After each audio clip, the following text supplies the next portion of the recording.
Bij het historisch centrum Ljouwert komen lang verliende tijden weer te leven.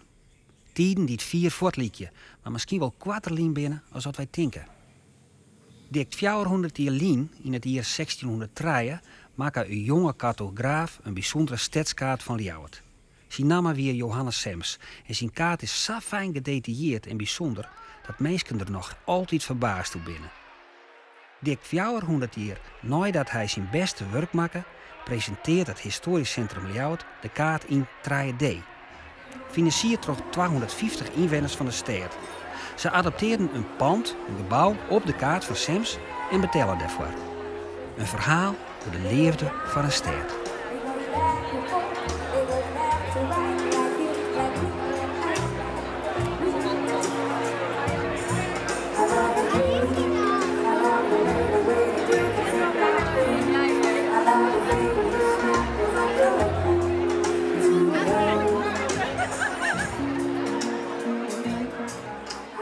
The panel made a unanimous decision 1 hour ago. Based, besides the basic principles required by the European Commission, on the core values presented and underlying the bid, and the innovative approaches proposed by the city, the panel recommends the Dutch government, the minister, to nominate European Capital of Culture 2018, the city of Leeuwarden.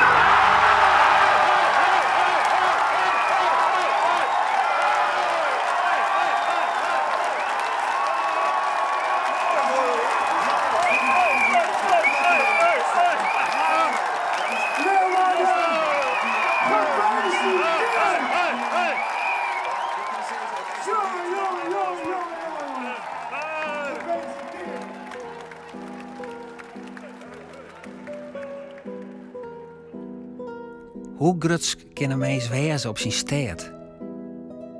Op de straten en gebouwen? Wat bindt deze mensen? En wat maakt het de skiernis in haar los?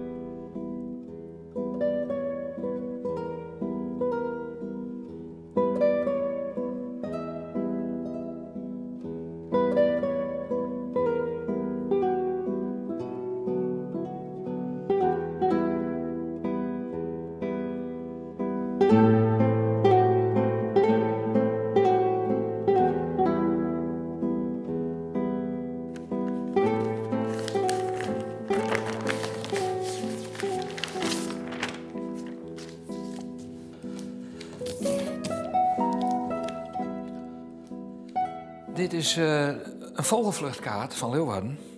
Die tekend is door Johannes Sems, of althans het grondplan is tekend door Johannes Sems en hij is gegraveerd door Pieter Bast. Wie was Johannes Sems? Johannes Sems was in 1572 in Franeker geboren en kreeg zijn opleiding in de Duitse mathematieken, zoals dat toen heette, zeg maar in de Nederlandse landmeetkunde aan de Universiteit van Leiden. En daarna was hij weer teruggegaan naar zijn geboortegrond, naar Friesland. En uiteindelijk in Leeuwarden terechtkomen. En daar heeft hij eigenlijk zichzelf proberen te verkopen door een plattegrond van de kaart van de stad te tekenen. Eigenlijk niet letterlijk een plattegrond, maar meer een vogelvluchtkaart. Zoals een vogel de stad ziet als hij over de stad vliegt.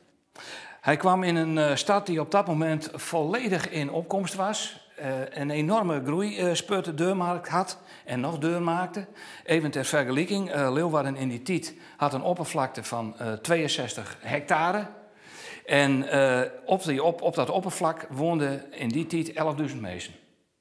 Dat was meer dan een verdubbeling van het inwonertal van 1511. Nou, dan ben we ongeveer een eeuw eerder. Want toen woonden in de stad zo'n 4500 mensen. Dus dat was enorm gegroeid en dat zou ook nog wel een tijdje doorgroeien, zodat aan het midden van de 17e eeuw.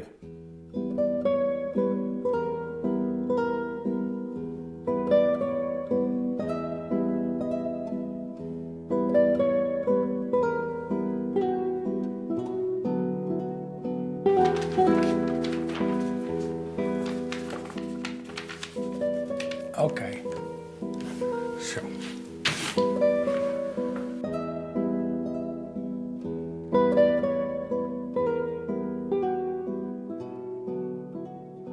eerste kaart van jouw tijd heel precies, heel adequaat de stad weghoudt.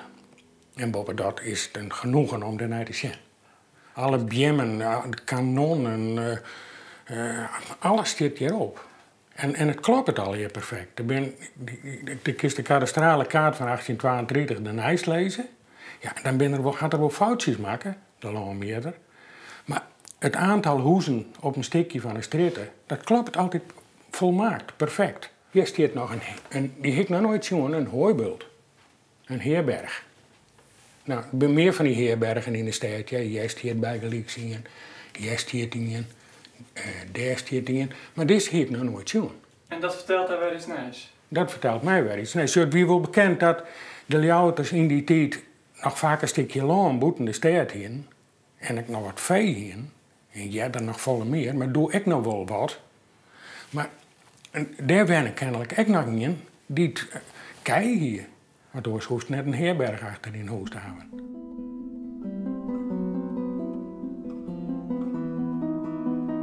Herbergen en bisten achter huis.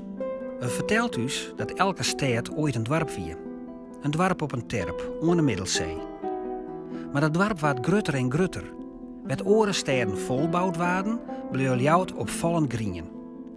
Grutte tuin, weelderige hofkes en een soort bjemmen.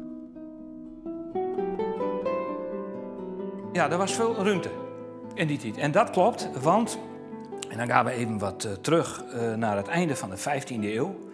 Voor 1481 was de stad ongeveer zo groot.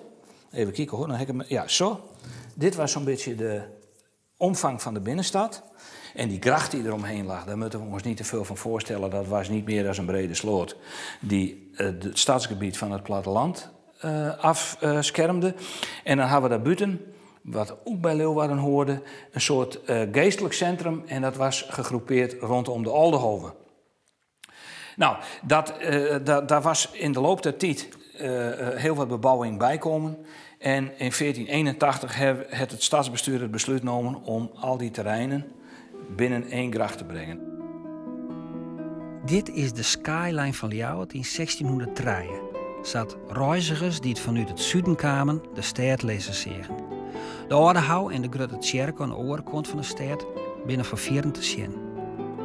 Hoe de dik uit de richting van Wuddum kwamen ze aan bij de Wuddumerpoorte, de belangrijkste toegang tot de stad.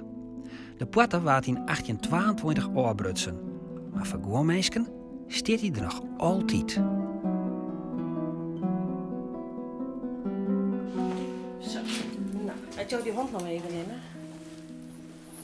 Ja. Hij mag hier wel liggen. Dan is het goed. Ja, dan doet hij tenminste niks. Zo, klaar. Zit u wat rest er in de hand?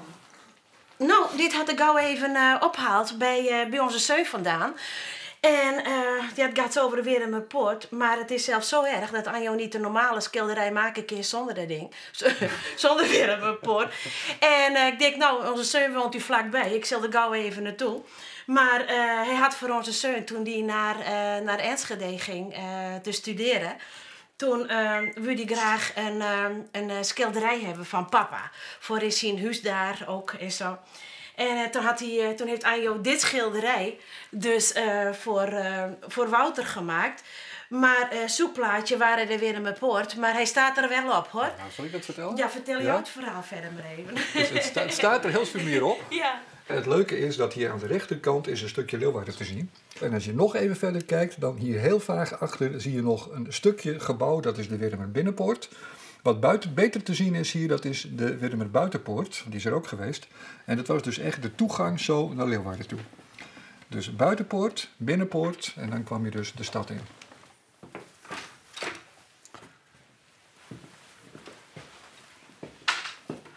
Nou, dit past er dan nog even mooi bij. Een hele tafel vol materiaal.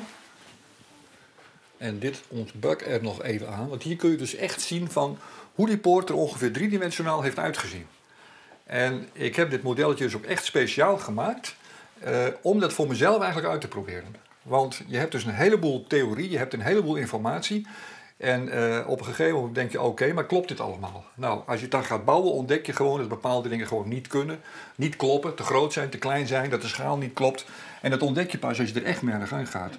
En zoals je ziet, ik ben er nog niet klaar mee. En dat klopt ook wel. Dit is dus eigenlijk de boog van de Widdermerwaterpoort. En als ik hem een beetje zo neerzet, dan kun je ook de ingang zien. En dan moet je maar eens kijken, daar kan nooit een schip door. Dat is gewoon te laag. Toch klopt het wel met alle gegevens. Dus de enige oplossing is dat het naar onderen toe verder doorgelopen heeft. En dat moet wel 1 meter of 2 geweest zijn. En dat houdt dus in dat eigenlijk het hele model zoals het hier staat op zich niet klopt. Dat eigenlijk alles 2 meter op schaal omhoog gebracht moet worden. Toen wij verkering kregen, toen was het al zo. Dus ik ken haar ook gewoon niet anders. Ik heb er weer in mijn poort gewoon bij trouwd. Ja. Ja, die kreeg ik er gratis bij.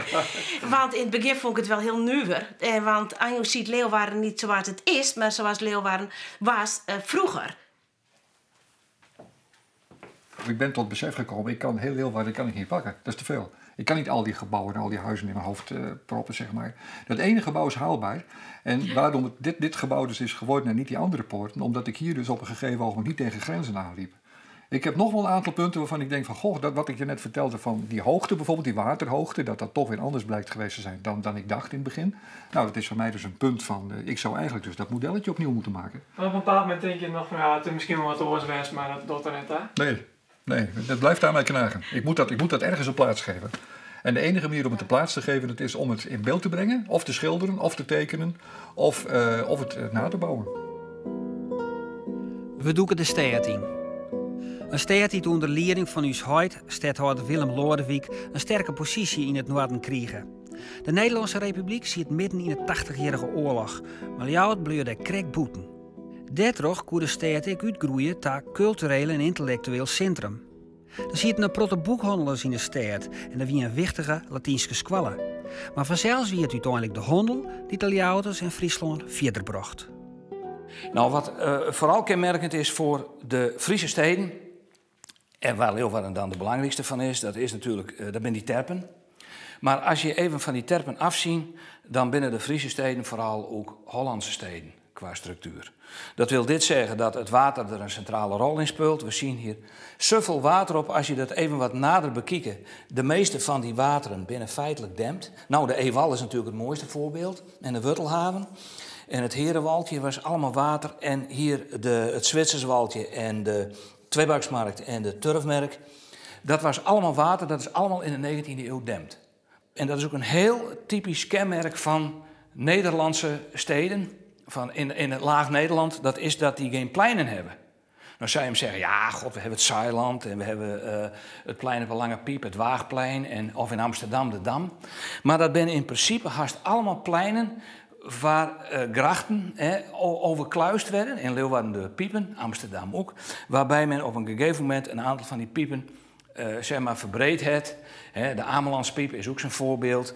Waardoor het idee ontstond van een plein. En de handel die speelde hem ook altijd af langs die grachten. Niet zozeer op pleinen, maar langs het water.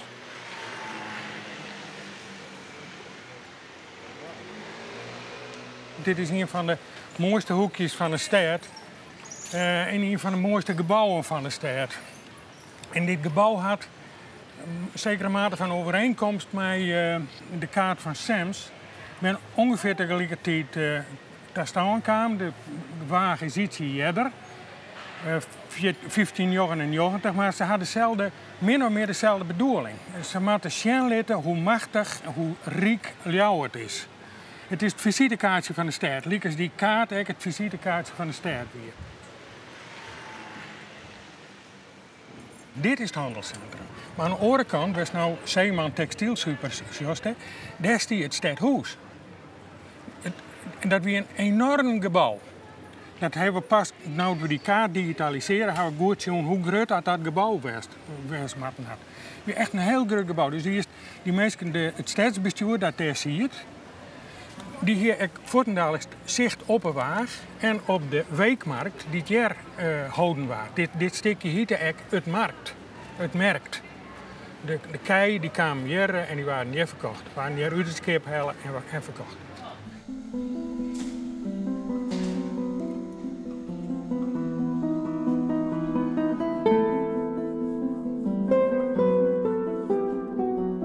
Als nou de Ljouters vrij is naar haar favoriete plakje, nemen ze in 9 van het 10 gevallen een plak waar het stil is.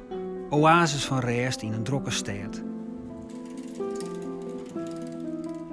Op die plakken liep het de tijd oosterrennen en vernemen een soort mensen een sterke boom met het verliezen. De mensen die er weeën, raad je vaak sterk vergroeid met haar een plakje. William Lord is dat ik. Als zoon van een Canadese soldaat en een Frieske mem werd William in 1951 op 4-jarige leeftijd naar het weeshuis op de Nijstad gebracht. Hij groeide op in de binnenstad en samelde in zijn leven meer dan 800 boeken over Ljouwert bij elkaar.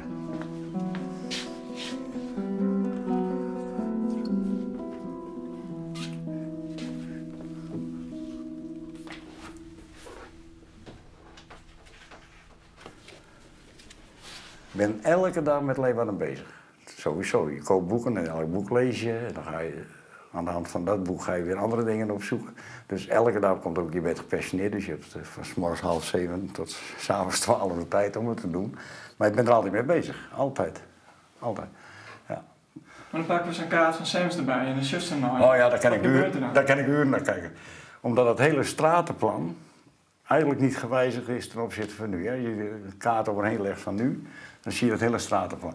Ja, daar kan ik uren bezig zijn en dan loop ik die hele stad door en dan verplaats ik me in die huizen. En ik zoek het ook op in de literatuur. Wie heeft daar gewoond, wat was daar? En, ja.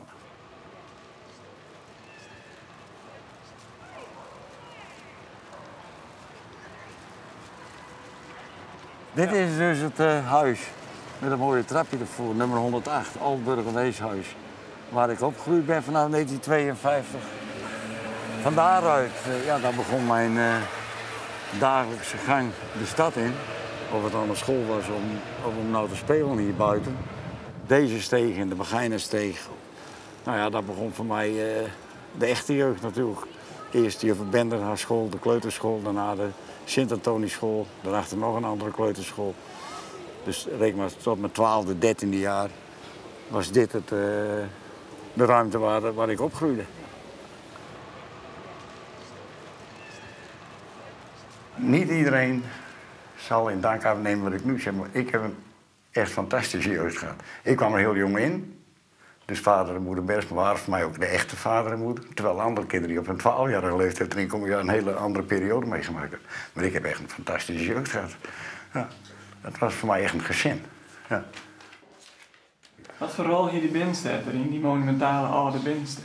Nou, op dat moment nog niet zoveel, want voor mij was dat heel normaal. Al die oude panden en wij wisten het absoluut niet beter. Wij kwamen totaal niet aan de buitenkant van de stad. Ik kwam voor het eerst in de Valeriëstraat, omdat ik daar verkeerd gekregen werd wat nou mijn vrouw is. Maar verder kwam ik nooit. Maar omgekeerd gold dat ook, hè. Met haar door de binnenstad loop. Zij kwamen niet verder dan de Nieuwstad, vanuit de Valeriëstraat. Dus voor mij, ja, ik heb nooit echt op dat moment gerealiseerd wat ik nu wel realiseer. De waarde van zo'n binnenstad. Het was meer een grote speeltuin voor mij.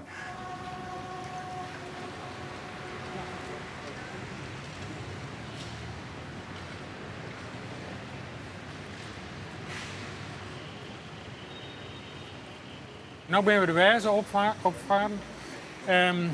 Dit weer dus een hele belangrijke wedstrijd in de 17e eeuw. Eigenlijk weer de wijze alleen nog die kant en waar die kant over de wijze neemt. Dit weer een luxe buurt. Jij bent de elite van Friesland.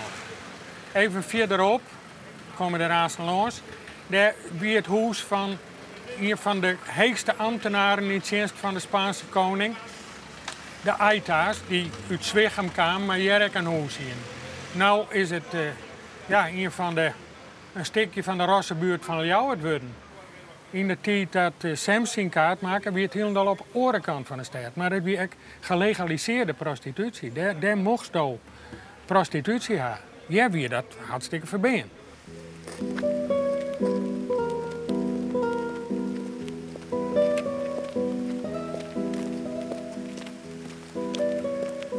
Ik heb dit stukje adopteerd omdat hier vroeger ik de Rossenbuurt wie.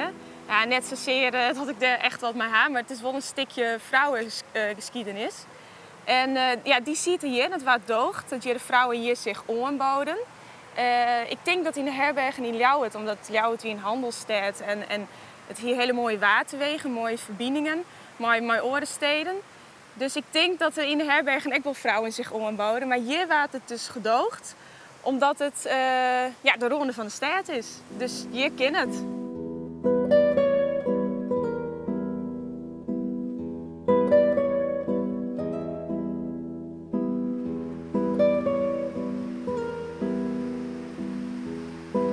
Er weer natuurlijk wel zwaar vanuit de stad en de kerken.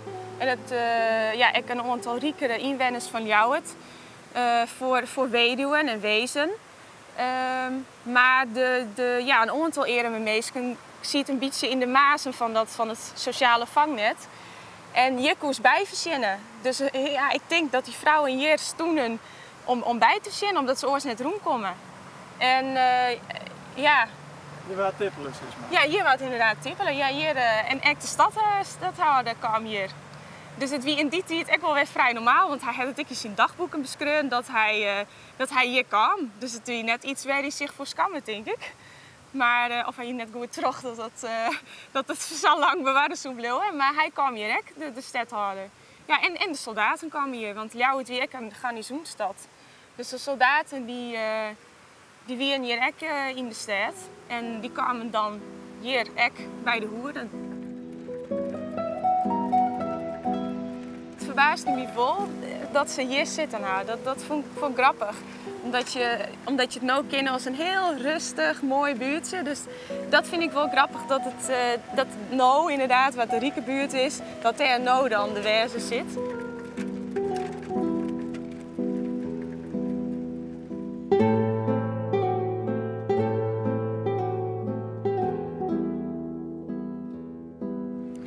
Kenners die kunnen zien aan de stijlte van de daken hoe oud dat ze zijn. Nou, dat is een oud dak, dat is heel stijl.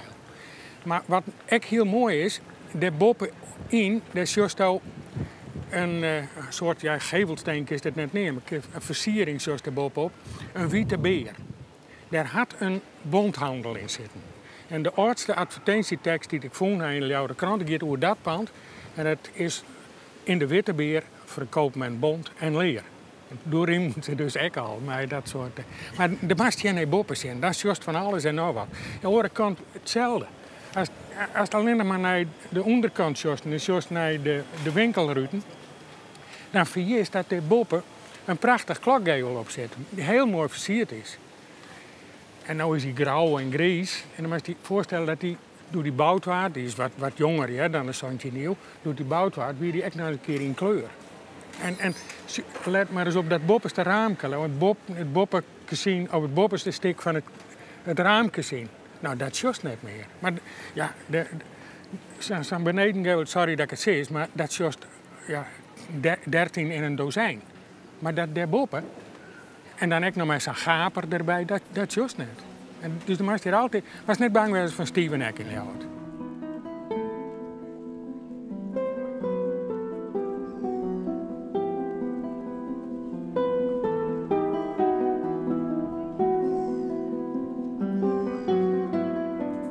De virtuele eigenaar van het blokje Spoorten is de Ljouwerter en ex-wethouder Marco Florijn. Hij adopteerde de oude feestnis. Rennen door de stad is voor hem als reiziger door de tijd. Je moet door een stad lopen en de stad moet ook met je praten. Als ik door de binnenstad loop, ik ben wel een binnenstadsmens, dan vind ik het heerlijk om, als ik mijn deur uitloop, dan loop je de terp op. Je moet wel snappen dat je niet een heuveltje oploopt, maar dat je de terp oploopt. Als je dan zeg maar dat gedeelte loopt of je gaat naar bij de Put, dat vind ik een prachtig gedeelte van de stad. Heel weinig bezocht gedeelte eigenlijk, maar als je daar loopt, dan voel je gewoon de generaties voor je. De generaties die de stad hebben gebouwd, die hier problemen hebben gehad, die successen hebben gehad. En dat vind ik prachtig. Ja, ik zie als je naar de tijd van begin 17e eeuw kijkt, dat die stad ook die positie pakt en heeft, dan zie ik dat nu meer terug dan 20 jaar geleden in de stad. En ik denk dat de verbondenheid met het verleden veel beter terugkomt op het moment dat je je eigen basis ook op orde hebt. Dus als je als stad zoiets hebt van we hebben een goede lijn te pakken, we hebben een stabiele bestuurscultuur, we hebben een goede relatie met de provincie en met omliggende steden. Als je dat terugziet, dan ben je in staat om op dat fundament volgens mij te bouwen aan de andere kenmerken. Dus je ziet, en dat vind ik zelf ook mooi, als je in een oud pand woont of je loopt er langs, dat je gewoon ziet dat daar horeca in is of dat daar kantoren in gevestigd zijn of dat daar mensen wonen. En dat je de wanden van dat pand aan kan raken en daarmee eigenlijk gewoon zo 17 generaties verbonden bent. Prachtig. Ja.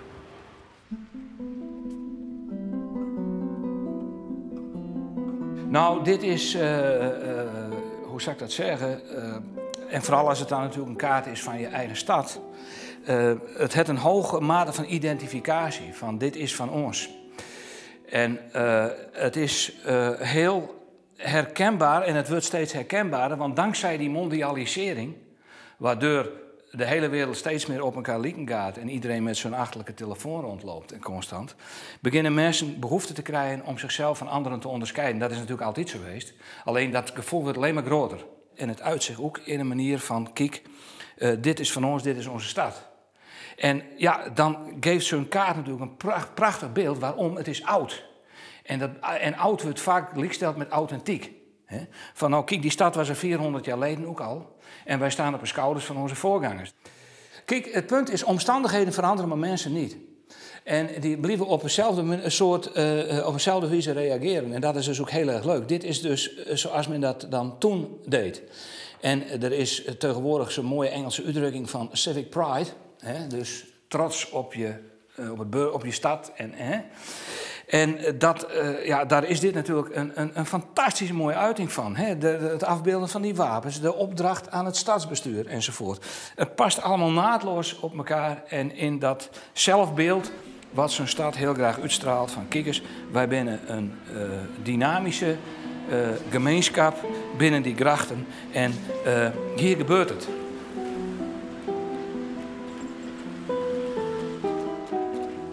Waarom zo'n mensen zelfs wel de tijd en leven steken in het vinden van de weer hier door de bouw van een stad? Moeilijke vraag, jongen. Omdat het leuk is. B, omdat het beter snapt waarom die stad op een bepaalde manier in elkaar steekt. En dat is van belang voor nou. Het is voor mij, is die historie een onderdeel van je identiteit en het belangrijkste gedeelte van je identiteit. Zonder je verleden weet je niet wie je nu bent. En als je weet en zelfverzekerd genoeg bent om te weten wie je bent, dan laat je je verleden ook terugkomen. En dan sta je dat ook toe en dan bouw je daarop. Mijn vrouw zei het wel eens tegen me van, hey, wat zou het mooi wezen als er een tijdmachine was, dat het even kijken kost hoe het nou in werkelijkheid ging. Of dat het even een paar hypothesen die het heeft over bepaalde situaties, dat die even aan de werkelijkheid van die tijd testen konst. Het was natuurlijk helemaal niet zo'n geweldige tijd in die zin voor gewone mensen. Een hoop ziekten, stinkende grachten, moest ook geen kiespine krijgen of dat soort ellende. Dus dat hoort er allemaal bij, tuurlijk. Maar het idee dat mensen in die tijd op die plek een bestaan opbouwen, ja, dat vind ik, dat fascineert mij. En zo komen met nieuwe technieken de oude stad weer te leven.